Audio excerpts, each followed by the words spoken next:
परमेश्वर चाहता है कि हम सब लोग राजा हो जाएं। कहता है राज्य करो, यानी राज्य करो, अधिकार करो, तुम सारी बातों के ऊपर में प्रभु और स्वामी बन जाओ। उत्पत्ति अध्याय 1:28 में कहा राज करो। परमेश्वर ने मनुष्य को सबसे पहले यही कहा, इसलिए महत्वपूर्ण है क्योंकि कहने के द्वारा वो मनुष्य के लिए इसे प्रकट करता है। वो चाहता है कि हर मनुष्य राजा हो। You are Alpha and Omega. We worship you, our Lord. You are worthy to be praised. You are Alpha and Omega. We worship you, our Lord. You are worthy to be praised.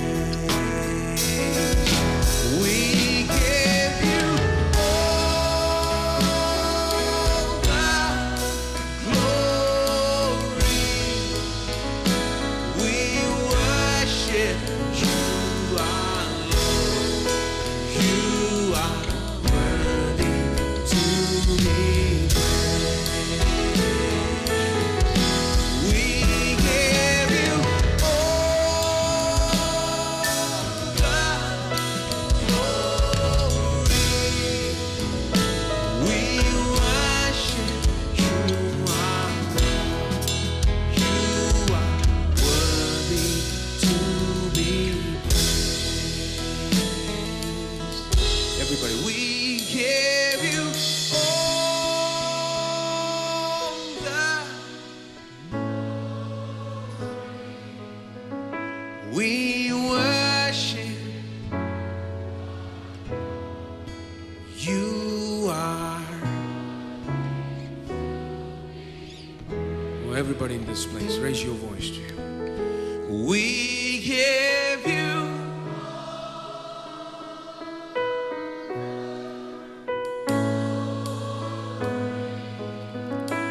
we worship you, our Lord. You are worthy to be. Oh, we give you all the glory, Lord. We give you all the glory. We worship you, our Lord. You are worthy to be praised.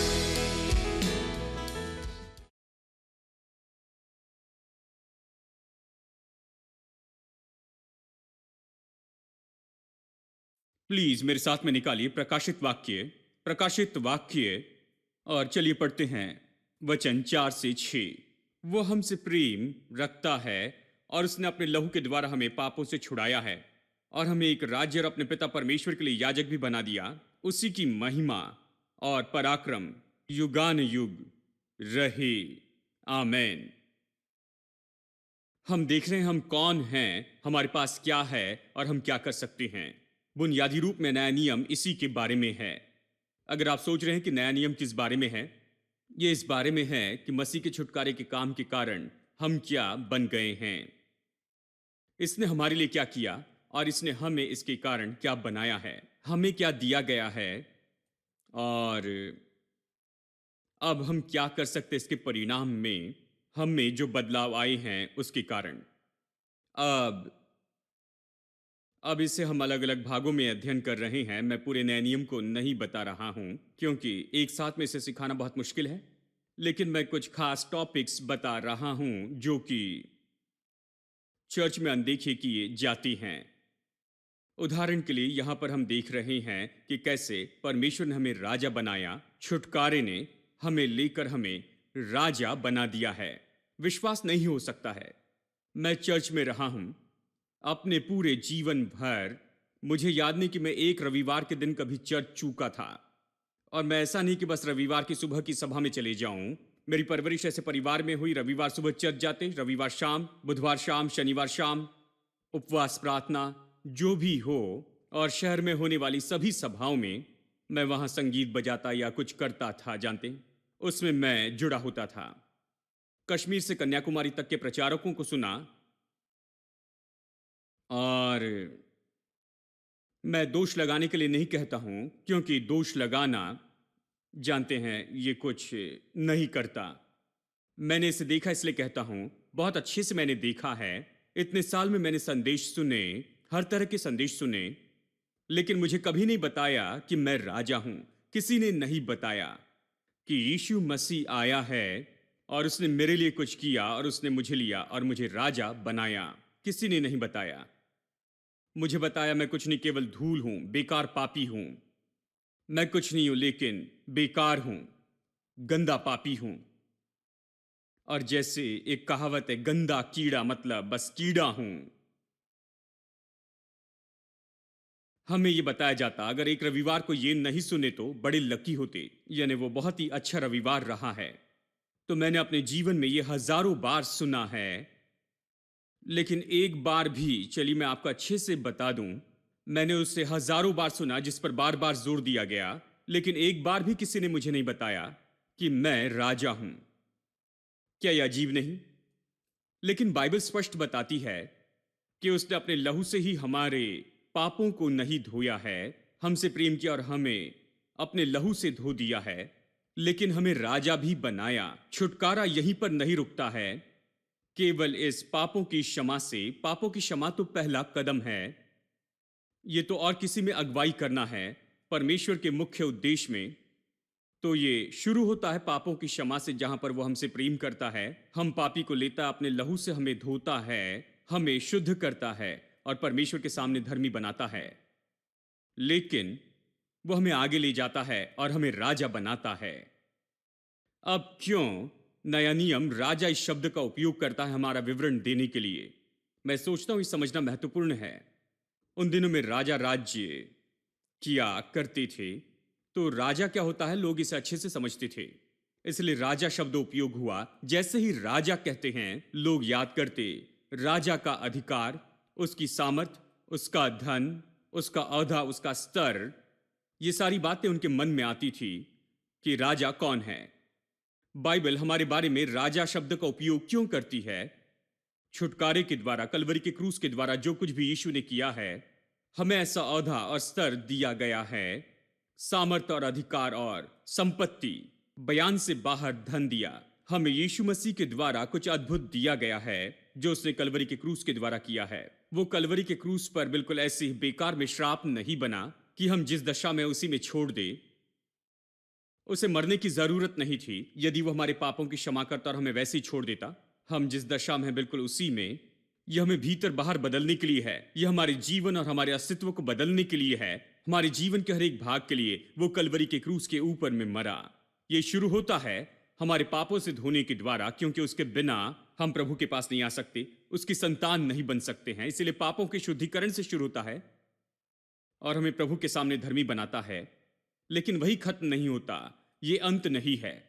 लेकिन अक्सर church ने इसे अंत बना दिया। हम लोगों को केवल आधे रास्ते तक लेकर गए, लेकिन पूरे रास्ते तक नहीं लेकर गए जहां तक सच्चाई की बात है। तो मैं सच्चाई बता रहा हूं, जिन्हें लोगों ने छोड़ दिया है, जिस पर लोगों ने ज्यादा ध्यान नहीं दिया, इस पर जोर नहीं दिया, इसे प्रचार नहीं किया। ये ऐसी बातें जिसे मैं जानबूझकर चुन रहा हूं, उदाहरण के लिए मैं छोड़ रहा हूं ये सच्चाई कि हम उसके लहू के द्वारा धोए गए, क्योंकि ये ऐसा है जिसे बार बार प्रचार किया गया, हम इसे जानते हैं। लेकिन ये सच्चाई कि हम राजा हैं, इसे हम नहीं जानते। तो मैं वो बता रहा हूं जो छोड़ दिए गए हैं। अब पिछले कुछ हफ्तों से हम देख रहे हैं राजा का अधिकार। हमने चर्चा की है राजा का अधिकार और सामर्थ पर।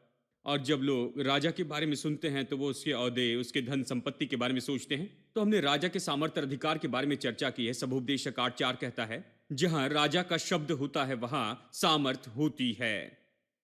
परमेश्वर ने अधिकार रखा है हमारे मुंह के शब्दों में। उसने हमें ऐसे बनाया है। ये नहीं पूछ सकते कि उसने ऐसे क्यों बनाया है, क्योंकि उसने हमें ऐसे ही बनाया है। मैं नहीं बता सकता क्यों, लेकिन हमारे शरीर के सभी अंगों में से जो हमारे हैं, किसी ने कहा कि वो अद्भुत दिमाग है। खैर, बाइबल ये नहीं कहती सामर्थ दिमाग में है, सामर्थ जीभ में है। जीभ दिमाग पर नियंत्रण करती है, बाइबल यही तो सिखाती है। अगर आप बाइबल में देखें, बाइबल जीभ के बारे में बहुत कुछ सिखाती है, जीभ की सामर्थ्य के बारे में। ठीक है, और हम इसी के बारे में ज्यादा ध्यान नहीं देते। हाँ, मैं लोगों को दूसरी भाषा में कहता हूं, मुंह में रखी या नाक में रखी, जहां भी रखी ढूंढो और वैसे ही करते जाओ।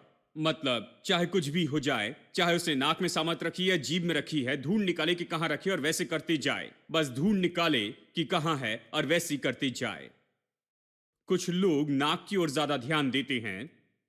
मुझे पता है, एक आदमी को रोमन नाक चाहिए थी, तो उसने जाकर सर्जरी करवाई और उसे बहुत अच्छा बनाया, अच्छे आकार में लाया। अभी उसकी रोमी नाक है, जानते हैं। और वो अच्छा दिखना चाहते थे। उन्होंने कहा अगर बस मेरी नाक ठीक हो जाए, वो चपटी नाक के थे, तो मैं ऊंचाई पर पहुंचूंगा, ऐसे उनका विश्वास था। तो उन्होंने नाक का ऑपरेशन करवाया, लेकिन किसी ने भी उनकी नाक की ओर ज्यादा नहीं देखा। किसी ने परवाह नहीं की। ये खुद जाकर बताते थे, मेरी नाक देखो, अभी ये रोमी नाक है। ओ हाँ, अभी ये थोड़ी सी अलग दिखाई दे रही है। इससे उनके करियर में कोई बहुत बड़ा फर्क नहीं आया, जानते हैं। मैंने कहा तुमने अपनी नाक पर जितना समय बिताया उसमें से बस आधा समय बिताते और नाक पर खर्चा किया, आधा पैसा बचाते। खैर, आधा पैसा भी नहीं, ज्यादा पैसा नहीं लगता है कि जीभ की ओर ध्यान दे। यदि आप अपने बोलने के तरीके को बदल देते, अपने शब्दों को बदल देते, उसे सही क्रम में लेकर आते, ये जानते हुए कि सामर्थ्य तो आपके शब्दों में है, तो आप सबसे ऊंचाई पर आ जाते। जानते हैं, कोई आपको रोक नहीं सकता था। यह आपको लेकर ऊपर पहुंचाता, सिर बनाता, पूछ नहीं। आप ऊपर रहते, नीचे नहीं, जैसे प्रभु का वचन कहता है। जब बोलने के तरीके को बदलते हैं तो आप जीवन के तरीके को बदलते हैं। याकूब 3 में पढ़िए, नीति वचन की किताब पढ़िए, उत्पत्ति से प्रकाशित वाक्य तक पढ़िए। यह ऐसा ही है, क्योंकि प्रभु ने अपने शब्दों से ही सब कुछ बनाया है। उसने हमें अपने स्वरूप समानता में बनाया। इसका मतलब है कि हमें अपने शब्दों से काम करना है। जो सामर्थ हमारे पास है, ये खासकर हमारे शब्दों में है और कहीं नहीं। बाइबल हमें इसी तरह से सिखाती है। हमने ये देखा है। आज हम किसी और बात को देखना चाहते हैं। राजा का धन, उदाहरण के लिए, क्या आप गरीब राजा से मिले हैं? मुझे नहीं लगता गरीब राजा होता है। आप कहें कि ये राजा, लेकिन इसके पास पैसा नहीं है। देखिए, राजा तो धनी होता है, उसके पास बहुत है। ये राजा की खासियत है। बाइबल कहती है कि हम धनी हैं, हमारे पास बहुत है। परमेश्वर की आशीष हमें दी गई है। प्रभु ने हमें आशीष दी, हर एक आत्मिक आशीषों से। जगत की उत्पत्ति के पहले से ही उसने हमें आशीषित किया है। उसने हमसे कुछ नहीं रख छोड़ा है। बाइबल बहुत सी जगह पर यह कहती है कि परमेश्वर हमसे कोई भली चीज नहीं रख छोड़ता। ये परमेश्वर है जो हमें धन कमाने की सामर्थ देता है। और ये सब, यानी परमेश्वर ने कभी नहीं चाहा कि मनुष्य गरीबी में रहे या फिर दरिद्रता में रहे। जब मनुष्य को बनाया तो उस जगह पर नहीं रखा जहां ना भोजन था, ना कोई कपड़े थे और कुछ नहीं था। जानते हैं, उसने उसके लिए सुंदर वाटिका बनाई और वहां रखा। उस वाटिका में हजारों तरह के पेड़ वहां पर थे, फल वाले पेड़ थे और पौधे थे। उसने मनुष्य को बनाने के पहले सोचा कि उसे भोजन कहां से मिलेगा। उसने कहा ये सारे जो पेड़ पौधे हैं, ये सब उसके लिए भोजन है। प्रभु ने सब कुछ दे दिया। तो प्रभु नहीं चाहता कि मनुष्य कंगाल रहे। सोना वहां पर बढ़ रहा था और सोना अच्छा था। बाइबल कहती, पढ़िए उत्पत्ति के पहले कुछ अध्याय में। जानते हैं, बहुत से लोग कहते हैं भाई आप चाहते हैं कि मैं पूरी बाइबल पढ़ूं, ये मोटी किताब जो आपके हाथ में है, कितना समय लग जाएगा? जानते हैं, मुझे जवाब कैसे मिलेगा? पूरी बाइबल पढ़ने की भी जरूरत नहीं, केवल शुरू के 2 पन्ने पढ़िए। यह आपको आजाद कर देगी जो पहले कभी नहीं देखा। बस पहले 2 पन्ने। परमेश्वर ने वहां पर सोना रखा, परमेश्वर ने नदियां रखी और वहां पर सारे स्रोत रखे। मनुष्य को अपना सिर खुजलाकर परमेश्वर से कुछ भी नहीं मांगना था। जो भी उसकी जरूरत थी, परमेश्वर ने मनुष्य को बनाने के पहले ही सोच लिया। पहले उसे बनाया, फिर आखिर में उसने मनुष्य को बनाया। जब मनुष्य आया तो सब पहले से ही तैयार था। जो भी उसे चाहिए था वो सब वहां पर था। यदि वहां पर नहीं है तो मनुष्य को उसकी जरूरत नहीं। जो भी उसे चाहिए था वहां पर था। प्रभु ने ऐसे ही बनाया। गरीब बनाए रखना परमेश्वर का मकसद नहीं था। संसार की ओर देखकर सच्चाई का न्याय न करे। यह न सोचे इतने लोग गरीब है तो प्रभु चाहता है गरीब रहे। नहीं नहीं नहीं, बाइबल को देखकर सच्चाई को जाने। बाइबल क्या कहती है, प्रभु का असली मकसद क्या है देखे, असली सृष्टि को देखिए और फिर सच्चाई जाने। परमेश्वर ने संसार को कैसे बनाया? उसने गरीबी नहीं बनाया। परमेश्वर गरीबी नहीं जानता है। वो जिस भवन में रहता है, देखिए वो कहां रहता है। अंतिम 2 अध्याय को आप पढ़िए प्रकाशित वाक्य से, तो आप निश्चित चौंक जाएंगे कि वो किस तरह का परमेश्वर है। उसकी सोने की सड़कें हैं, मोती के फाटक हैं, कंपाउंड वॉल बनी है कीमती पत्थरों से, और ये सब। वो गरीब परमेश्वर नहीं, और वो नहीं चाहता कि उसकी संतान कंगाल रहे। यदि आप उत्पत्ति अध्याय 1 पढ़े और आप अंतिम 2 अध्याय पढ़िए प्रकाशित वाक्य से, तो ये समान दिखेंगे, क्योंकि आखिरी 2 अध्याय परमेश्वर के घर के बारे में है, स्वर्ग, और वो कैसे दिखता है। और पहले 2 अध्याय तो मनुष्य के लिए बनाए घर के बारे में हैं, उसकी संतान। जब आप घर बनाते हैं, आप धनी हैं, आप अपने बच्चे के लिए घर बनाना चाहते हैं, तो आप बड़े बंगले में रहकर सड़क के उस पार अपने बच्चे के लिए झोपड़ी नहीं बनाते हैं।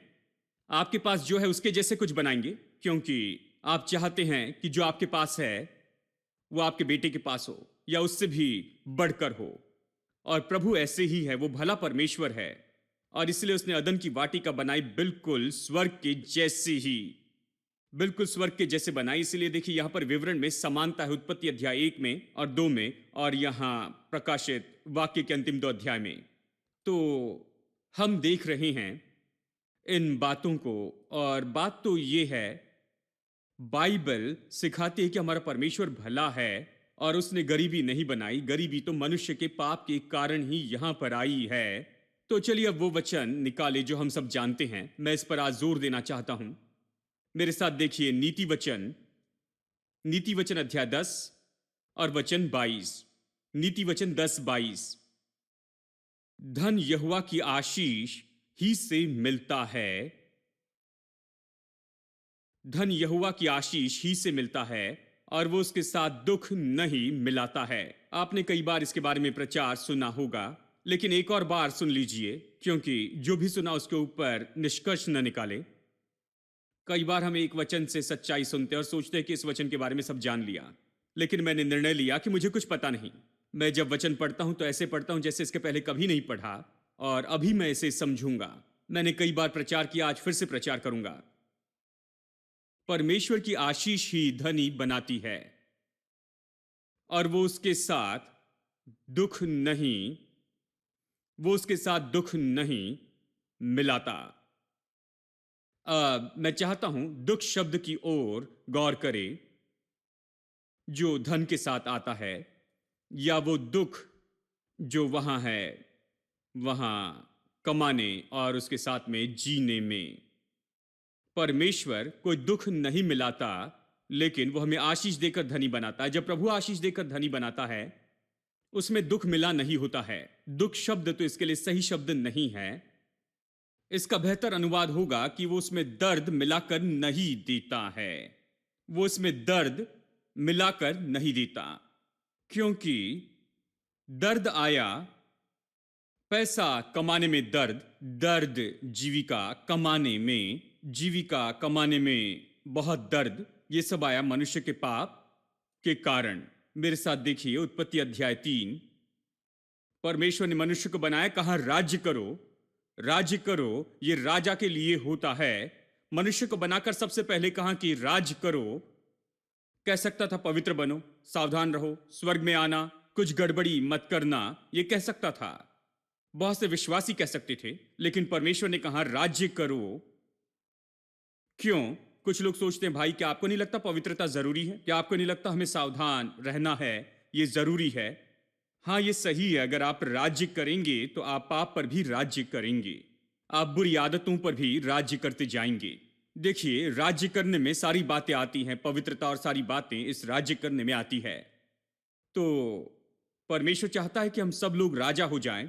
कहता है राज्य करो, यानी राज्य करो, अधिकार करो, तुम सारी बातों के ऊपर में प्रभु और स्वामी बन जाओ। उत्पत्ति अध्याय 1:28 में कहा राज करो।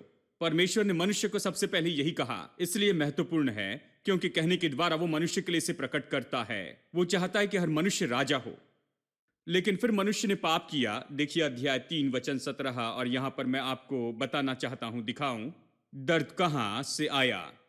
यहां मनुष्य के भौतिक अस्तित्व में, और आदम से उसने कहा तूने जो अपनी पत्नी की बात सुनी, यानी बताइए किसकी बात सुनी? उसकी पत्नी की। अब ये पुरानी कहानी है। जानते हैं पुरुष जो है बड़े मांसपेशी वाले हैं, ऊंचे होते हैं, ताकतवर सामर्थ्य होते हैं, और वो चिल्लाते हैं, कहते देखो मैं क्या करता हूं। लेकिन स्त्रियों में उनमें प्रभाव डालने की सामर्थ होती है। ये प्रभाव डालने की सामर्थ किसी भी मनुष्य को ऐसे ही शांत कर सकती है। मैंने देखा एक घर में एक भाई अपने बेटे के ऊपर बहुत जोर से चिल्ला रहे थे, मैं तुम्हें बहुत जोर से पीटूंगा और ये और वो करूंगा, इस तरह से वो चिल्ला रहे थे। उसकी पत्नी ने आकर कहा, चुप हो जाओ, और तुरंत वो चुप हो गए। अच्छे आदमी थे, जानते हैं। वो तुरंत चुप हो गए और उससे भी बढ़कर उसने बेटे को देखा और अपनी एक उंगली दिखाई, और वो लड़का आता है, सीधा बैठता है, खाता है, बिना कोई नखरे किए हुए अपना नाश्ता कर लिया, और मां ने बस उसकी और एक नजर से देखा और वो समझ गया। मैं सोचता हूं कई पन्नों तक उसने बता दिया। स्त्रियां इतनी सामर्थी हैं, इसे प्रभाव की सामर्थ कहते हैं। सारा ने अपने पति को प्रभु कहा और बहुत से लोगों को ये पसंद नहीं, बहुत सी बहनों को ये पसंद नहीं। ये क्या है बाइबल में, ये तो स्त्रियों के बिल्कुल विरुद्ध में ऐसा है, ये स्त्रियों के विरुद्ध में। इससे देखो, सारा ने अपने पति को प्रभु कहा, लेकिन सारा को देखी, वही तो मालकिन थी, उसके घर में जो भी उसने कहा वही हुआ। उसने कहा दूसरी स्त्री से संतान होने दो, उसने कहा ठीक है। और फिर जब ये अब्राहम का विचार नहीं था, सारा का विचार था, और उससे बच्चा होने के बाद में उसे वो स्त्री पसंद नहीं आई, और वो हाजिरा से जो संतान हुई उसे पसंद नहीं आई, तो कहे ने निकाल दो। अब्राहम ने कहा यस मैम, और जैसे इसने कहा निकाल दो तो इसने निकाल दिया। जंगल में वहां पर पानी के बिना बिल्कुल मरने पर थे, बस ऐसे निकाला।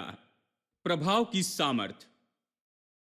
पिछले हफ्ते मैं दूसरे शहर में था और मैं भारत के बहुत ही सामर्थी परिवार के लोगों से मिला, और मेरी मुलाकात ऐसे ही उनसे हुई, और उन्होंने मुझे अपनी गवाही बताई कि वो कैसे प्रचारक बने। मुझे आश्चर्य हुआ कि ये एक प्रचारक हैं, वो एक बहुत बड़े व्यापारी हैं लेकिन प्रचारक हैं।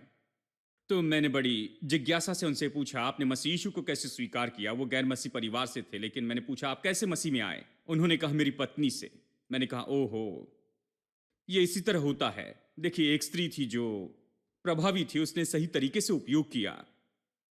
उसने कहा मैं अपनी पत्नी से प्यार करता था, हमारी शादी के पहले हम प्यार करते थे, और वो हमेशा मुझे यीशु के बारे में बताती थी। इस तरह से मैं यीशु के पास आया, और अब उससे ज्यादा मैं प्रचार करता हूं और मैं सेवकाई में अच्छे से जुड़ा हूं।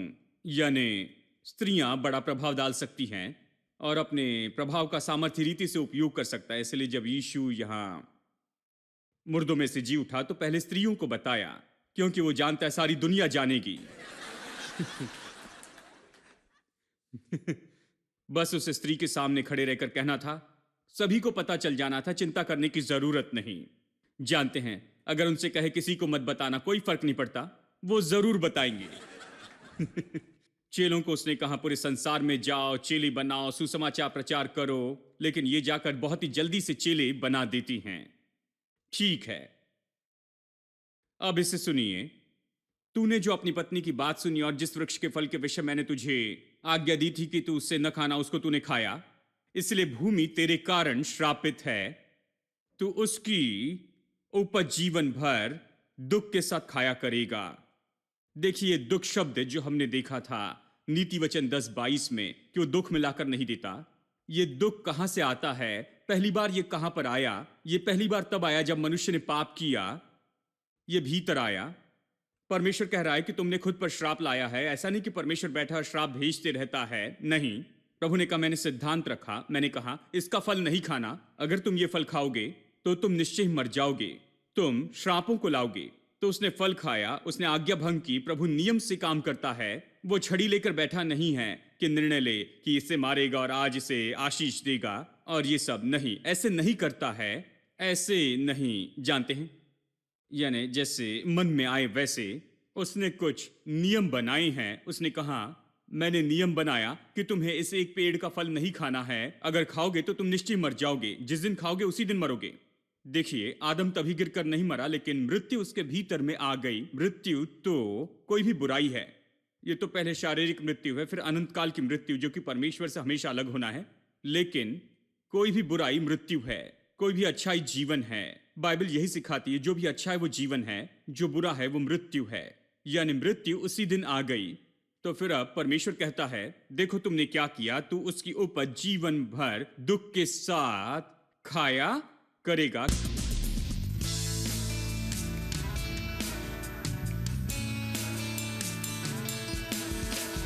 There is no rock, there is no God like our God. No other name worthy of all our praise.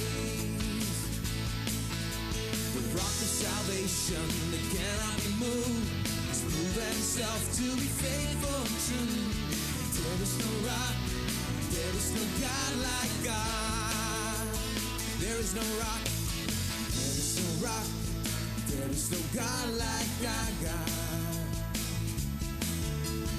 No other name worthy of all our praise.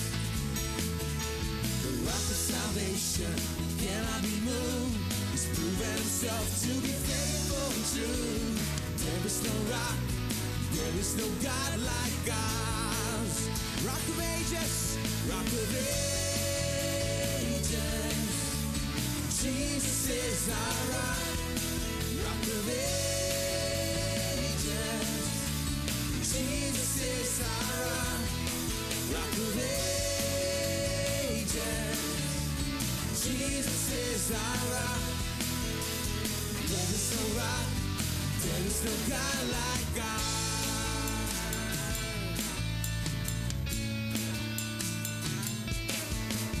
There is no rock, there is no God like our God. No other name worthy of all our praise. The rock of salvation that cannot be moved has proven himself to be faithful and true. There is no rock, there is no God like God. Rock of ages, rock of ages.